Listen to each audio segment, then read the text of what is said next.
What's good, everybody? It is the Super Triple JT here, and welcome to my part 2 of the History of Chris video. Make sure to go watch part 1 before you see this one. So let's get started. In 2010, Chris became captain of the SOU and got a new team with Piers Nibbins. Chris was contacted by Rebecca to meet her at the Philosophy University in Australia. Heading there with Piers, they realized that the whole school was contaminated with a new strain of a T-virus. So Chris, Piers, and Rebecca went to team up with Sophia Holmes from the BSA Oceania branch and Detective Mayer. His initial plan was to split the group and sweep the zombies in the area, eventually leading them to the heart of the university, where Professor Ryan Howard's lab was hidden away. There he discovered Professor Howard's connection to Umbrella and became caught up in a fight with his son Tyler. The two of them agreed to work together to bring an end to this whole situation that's happening before engaging Professor Howard himself. After dispatching a tyrant infused with a new T-strain, Chris, Piers, Rebecca, Sophie, and Tyler were forced to fight the true culprit of the outbreak, a student named Mary Gray, who gained intelligence by adapting to the T-virus for so many years. Mary's plan was to reset the entire world, driven by this insane virus, only to mutate into a hideous form. But at the end of the day, Chris delivered the killing blow to Mary by firing a rocket launcher at her, as him and all the rest of the survivors evacuated the campus by helicopter. Later on that year, there was an incident at a mall that the BSA had to interfere, sending Chris Redfield and his Alpha team to go suppress the attack. They managed to clear the area in minutes. Later on, at one of Terror Saint's reunions, Redfield actually met Leon Kennedy for the first time thanks to Claire, and created a friendship that will help break the barriers between the BSAA and the United States government. Sometimes later, another bioterrorism incident took Chris to the Far East. Professor Wright, a professor at microbiology at Bennett University, told both Chris and Piers about an agent named Baiji as they watched her train. In a short time, the three of them become very close. In 2012, the three of them were in an anti-bioterrorism organization in the region of the Far East that was in chaos. On his own, Chris was responsible to eliminate most of the BOWs that were infesting the place. After the operation was over, he met with Piers and they both decided to accompany Baiji to hand over a report about the incident with Professor Wright in order to visit him. After the mission, Baiji's unable to contact with Professor Wright, and that led Chris to head to Bennett University, showing that Professor Wright went to the Mahara school in Deep Asia to visit his nephew. Things only got more suspicious when the group received a request from the father of Nani Yoshihara, a student that goes to that school, saying that they haven't had contact for 9 months already. Unwilling to wait any longer, Chris and his squad decided to visit the academy, but it was too late. The entire school has fallen into chaos with zombies rampaging through the entire academy. Chris ended up finding one survivor, Ricky. The two went to rescue Wright from the medical room, but he found the professor already turned into a zombie, forcing them to kill him. Then they found a letter that said the evacuation helicopter can be reached through the maintenance tunnels. Chris brought Ricky to the location with Piers, but Baiji chose not to come due to her current objective to apprehend a mutated Bindi Bagara, who is suspected to be the attack's perpetrator. Chris and Ricky headed to the underground tunnels where they had to fight a mutated Yoshihara. Chris had a hard time defeating her due to the C-virus gas always triggered when he opened fire. It wasn't until Ricky activated the facility's ventilation systems that he would be able to slice Yoshihara to pieces with his knife. Chris led the survivors to the helicopter before once again being attacked by Bindi. Forced to fight with Bindi, Chris and the others finally obliterated the mutated students before he started the helicopter. Unfortunately, Chris had to watch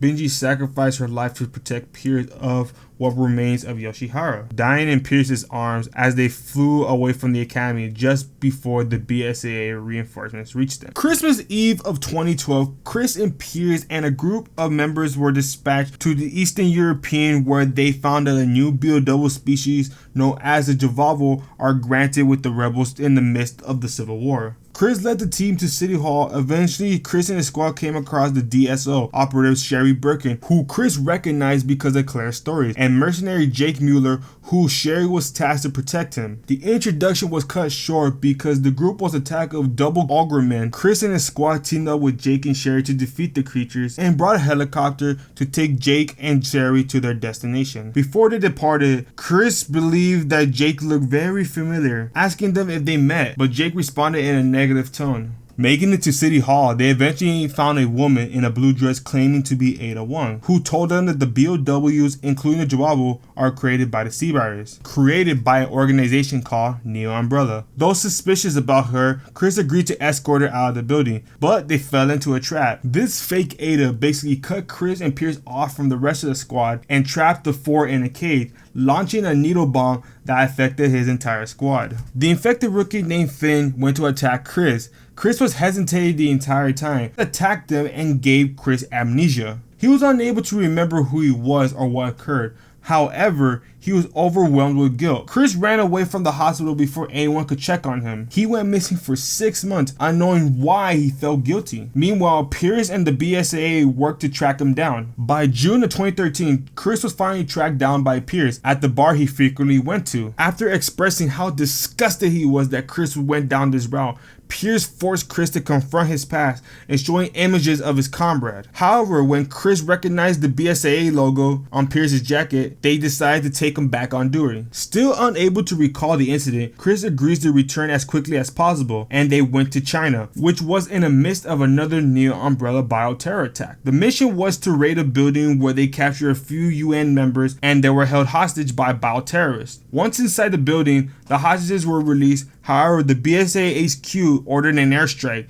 to the area as Chris and Pierce barely escaped. Upon seeing all the cluster of Chryssalids, Chris finally recalled what happened with the incident and vowed revenge on Ada. On their way, a BSAA soldier was attacked by an invisible monster. Chris decided to chase the creature and put it down. They soon encountered Jake and Sherry, who went missing for the last 6 months. Making their way through the slums, they were attacked by the EUZ Hat, a massive snake that was able to camouflage. With the assistance of the fellow soldier, Chris was able to fry the monster using the building's electrical system. Unfortunately, the fake Ada reappeared and shot Marco with the sea virus, equipped it with darts before she escaped. Marco rapidly mutated and forcing Chris and Pierce to kill him. Sometime after a brief fight with each other, Chris and Pierce were later ambushed by a helicopter in the river. Though they managed to destroy the armored vehicle, they saw the fake Ayla enter a warehouse. Chris and Pierce entered to pursuit of her, unaware that Leon S. Kennedy and his partner Helena Harper were doing the exact same thing. Though they managed to corner her, Kennedy arrived in time just to prevent Chris from shooting at her, resulting in a brief fight where the two drew guns at each other. Leon told Chris that Ada was a key witness and they needed her alive, but Chris shouted out that Ada is actually the mastermind behind all this, where Leon told that no, it was not, it was the National Security Advisor, Derek Simmons. Leon made it clear that he planned to defend Ada despite the full knowledge of her alliance with Neo Umbrella. The fake Ada managed to escape. Chris and Pierce pursued to chase her, but Leon stopped Chris and told him that they wanted the same thing here. Finally snapping out of vengeance, Chris resolved by stopping Ada in the name of justice rather than vengeance itself, leaving Leon and Helena to take care of Simmons. Chris and Pierce pursued the fake Ada to the docks and managed to corner her on a bridge, where the fake Ada revealed her master plan to spread the sea virus all over the world to recreate Raccoon City. However, just as they told him this, one of Simmons' men arrived in the helicopter and shot her in the chest, causing her to fall to her death. However, she left behind a suitcase which contained a syringe full of an enhanced strain of the sea virus. Chris and Pierce learned about a nearby ship that was equipped with a bunch of airburst missiles filled with the sea virus in the gas form, aimed right into the mainland. Hijacking a jet, they attacked the freighter, but they were ultimately unable to stop the missile launch, which quickly turned the city Itachi population into zombies. Afterwards, Chris was contacted by Leon, who requested to save Jake and Sherry that were imprisoned by the Neo Umbrella's underwater facility. During the conversation, Chris Redfield was very shocked when he found out that Jake wasn't just a person that possessed the sea virus antibodies, he was also the son of Albert Wesker. Making their way into the facility, they met up with Sherry and Jake, and Chris revealed that he was the one who killed Wesker, leading to a tense moment where Jake had him at gunpoint. Chris admits that he had every right to shoot him, but Jake managed to stop himself, telling Chris that there was more important things at stake. On their way out, the ultimate BOW Chaos, which was meant to spread the sea virus all over the world, woke up. As Sherry and Jake actually escaped the facility, Chris and Pierce remained there to destroy Chaos.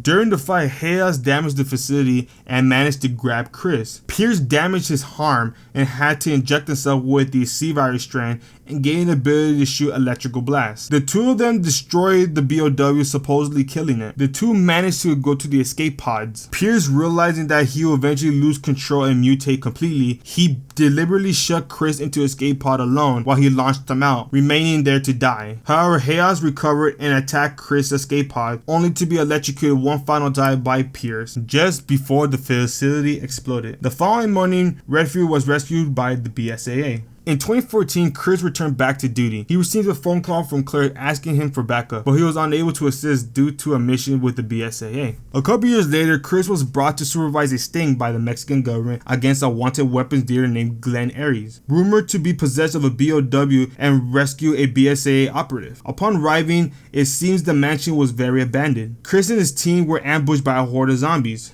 Before Chris witnessed a strange mutation with a bitten soldier, he was forced to retreat. Chris jumped out of a window on the second floor of the mansion, only to become face to face with Aries.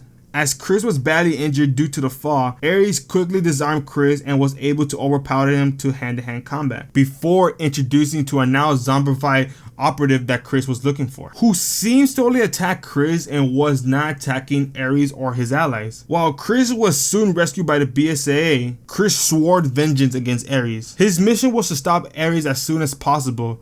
Him and his team went to New York, where he rescued Rebecca Chambers from an outbreak of the same virus from Mexico. Rebecca explained that the mysterious virus contained similar traits to Las Plagas parasite used by the Los Illuminados, and because of that, they had to go meet up with Leon Kennedy, who was on vacation in Colorado. Chris was arguing over a drunk and defeated Leon to ask for his help, as Rebecca managed to convince both Leon to provide intel about the Los Illuminados. Patricio, a man who sold out Leon's unit, arrived just in time and was interrogated by Chris and Leon. Suddenly, they got attacked and Rebecca got kidnapped, and a mortally wounded Patricio died, sending Kennedy to protect his family. With a bunch of things falling on Leon's lap, he decided to join Chris in this new mission to go bring down Aries. Chris leads the platoon to New York City, briefing his mission objective to his units, which were to stop the virus from spreading around the city, save Rebecca, and eliminate Aries. The two battled their way to Aries by blowing up trucks with the virus inside and entering their hideout.